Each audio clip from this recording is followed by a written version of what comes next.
जय माता दी दोस्तों। माता रानी आपकी सारी मनोकामनाएं पूर्ण करें और आप जीवन में खूब सारी तरक्की करें। इसी के साथ आज का जो वीडियो है वो मैं शुरू कर रही हूँ। दोस्तों आज के वीडियो में मैं हरतालिका तीज व्रत की जो पूजन सामग्री है वो दिखाने वाली हूँ, क्योंकि हरतालिका तीज व्रत जो है वो बस आने ही वाला है। और बहुत सारी बहनों के ऐसे कमेंट आ रहे थे कि दीदी सामान जो है वो आप दिखा दीजिए ताकि हम पहले से ही तैयारी जो है वो कर लें।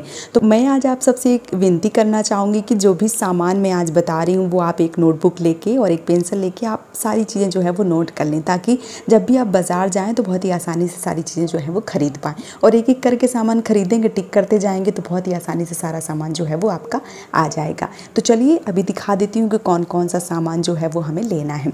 सर्वप्रथम मैं यहाँ पे फ़ोटो जो है वो ले रही हूँ। आप इसकी फ़ोटो की जगह पे जो पार्थिव शिवलिंग है वो बना सकते हैं। बहुत सारी बहनें हैं जो बाहर रहती हैं फ्लैट वगैरह में, उनके पास मिट्टी की सुविधा जो है वो नहीं होती है, बालू वगैरह की, तो ऐसी बहनें इस तरीके की फ़ोटो जो है वो रख सकती हैं। अगर मिट्टी मिल जाती है तो आप मिट्टी से पार्थिव शिवलिंग जो है वो बना लीजिए, मतलब शिव परिवार जो है वो ज़रूर बना लीजिए।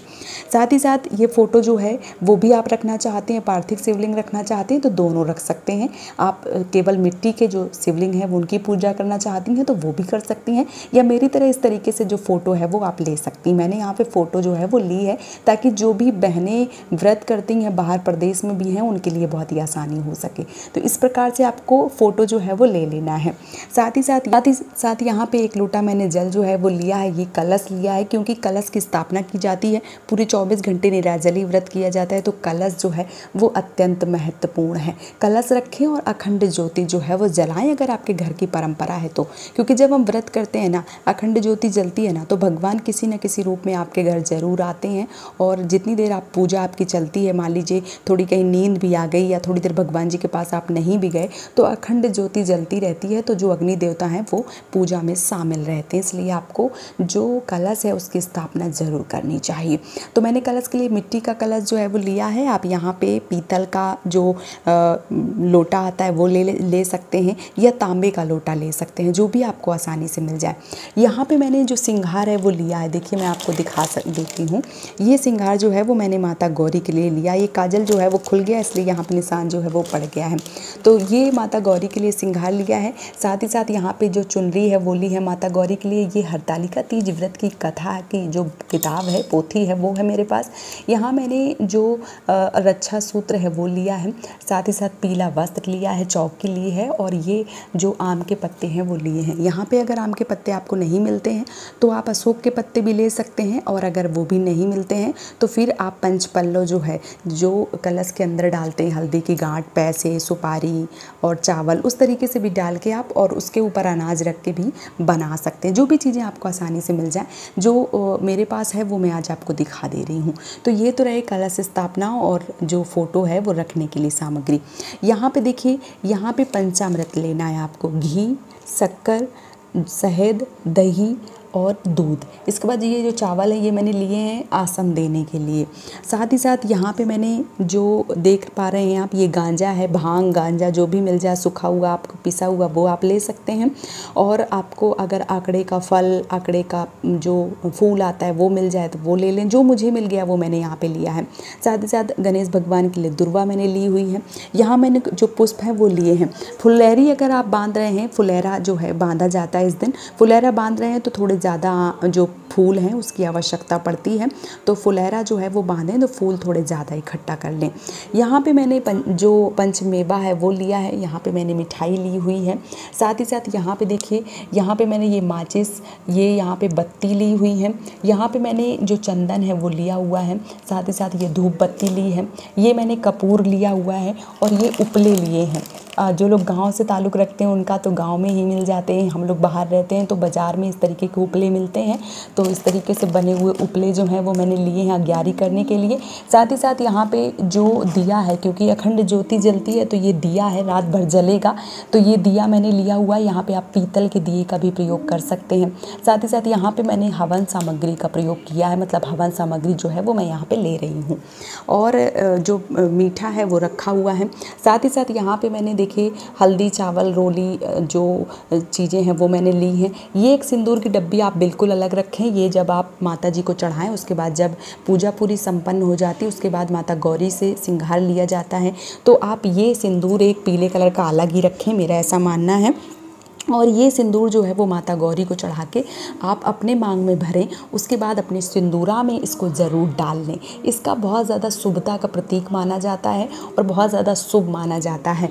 और माता पार्वती आशीर्वाद के तौर पे आपको ये जो सिंदूर है वो देंगी, इसलिए ये सिंदूर जो है वो अलग ही रखें और जो चढ़ा रही हैं वो सिंदूर अलग ही रखें। साथ ही साथ यहाँ पे मैंने 5 फल लिए हैं, नारियल लिया है, यहाँ पे जो खीरा है वो लिया है, अमरूद लिया है और सेब और केला जो है वो लिए हैं। ऐसा विधान है कि 5 फल चढ़ाए जाते हैं, फिर आपकी सुविधा के अनुसार जो आपको मिल जाए उस हिसाब से भी आप चढ़ा सकते हैं। तो जो मुझे मिल गया वो मैंने यहाँ पे लिया हुआ है। साथ ही साथ यहाँ पे देखिए मैंने जो श्रृंगार की चीज़ें हैं वो रखी हुई हैं। ब्लाउज की पीस, साड़ी देखिए मुझे नहीं मिली है तो मैंने नहीं खरीदी। अगर आप साड़ी, आपका बजट है तो आप साड़ी भी खरीद सकते हैं। यहाँ 21 रुपये रखे हुए हैं। सीसा, कंघा, जो भी कंघा नहीं है सॉरी, सीसा और रबड़ बैंड, बिंदी, आलता, जो भी चीज़ें मुझे मिल गई हैं वो मैंने यहाँ पे रखा हुआ है। साथ ही साथ ये बिछुआ जो है वो ज़रूर रखें। ये हमारे यहाँ बिछिया जो है वो बोलते हैं, ये बिछिया ज़रूर रखें। आप कांसे की बिछिया भी रख सकती हैं और चांदी की भी, अगर बजट देखिए अभी बजट नहीं हो पाता है क्योंकि महंगी हो गई है चांदी, तो अभी बिछिया भी लेने जाते हैं तो 600-700, 800, 1000 तक की बिछिया आती है। अगर आपका बजट नहीं है तो आप जो कांसे की बिछियाँ हैं वो आप ले सकती हैं। साथ ही साथ ये श्रृंगार आप ब्राह्मणी को भी दान दे सकती हैं। बहुत सारी बहनें ऐसा सोचती हैं कि इतना महंगा सामान है, ब्राह्मणी को कैसे दे दें या क्यों करें, मन में उथल पुथल मस्ती है। तो फिर आपकी जो इच्छा है आप अपनी इच्छा से कीजिए, आप अपनी सास को दे सकती हैं। बहुत सारे लोगों के यहाँ 3 थाली चलती है, मतलब एक थाली ब्राह्मणी के लिए, एक अपनी सास के लिए और एक माता पार्वती के लिए। आपके घर की जो परंपरा है उस हिसाब से आप कीजिए। अगर एक ही थाली माता जी को मतलब श्रृंगार अलग चढ़ता है और एक ये थाली जो चढ़ती है वो आपके यहाँ चढ़ाने का विधान है, ये वायना फिर अपनी सास को, ननद को, जेठानी को, जिसको भी बड़े हैं उनको देना चाहती हैं तो उनको भी दे सकती हैं। बहुत सारी बहनों का ऐसा प्रश्न आता है कि दीदी हम मान लीजिए कि जो व्रत है वो मायके से उठा रहे हैं तो ऐसे में हम वायना अपनी माँ को दे सकते हैं, भाभी को दे सकते हैं? तो हाँ बिल्कुल दे सकते हैं, क्योंकि हरतालिका तीज व्रत में क्या होता है कि जो श्रृंगार का सामान, साड़ी वगैरह मायके से ही आता है, तो मायके में भी दे देंगे तो कोई दिक्कत नहीं होगी। सुहागन स्त्री को दिया जाता है और अपने से बड़ी जो भी होती हैं उनको दिया जाता है, मान्यता यही है। बाकी आप जितना लोगों से पूछेंगे उतना आपके मन में भ्रांतियाँ जो हैं वो फैलती चली जाएंगी।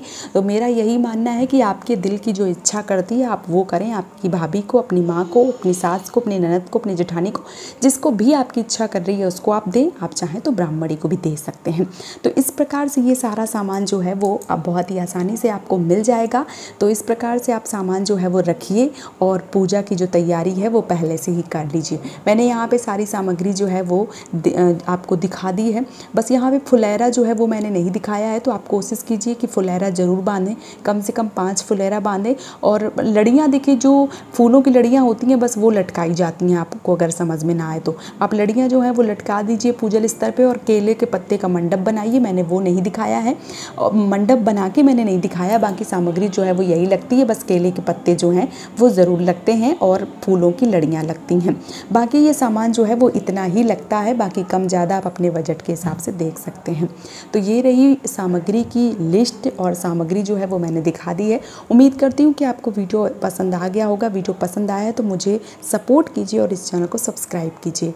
आज का वीडियो यहीं पे समाप्त कर रही हूँ। दोस्तों, आप सभी माताओं बहनों को हरतालिका तीज व्रत की ढेर सारी शुभकामनाएं। महादेव आपका सुहाग अखंड रखें और आप जीवन पर्यंत इस व्रत को करती रहें, यही कामना करती हूँ। और इसी कामना के साथ आज का जो वीडियो है वो मैं समाप्त कर रही हूँ। दोस्तों, जय माता दी।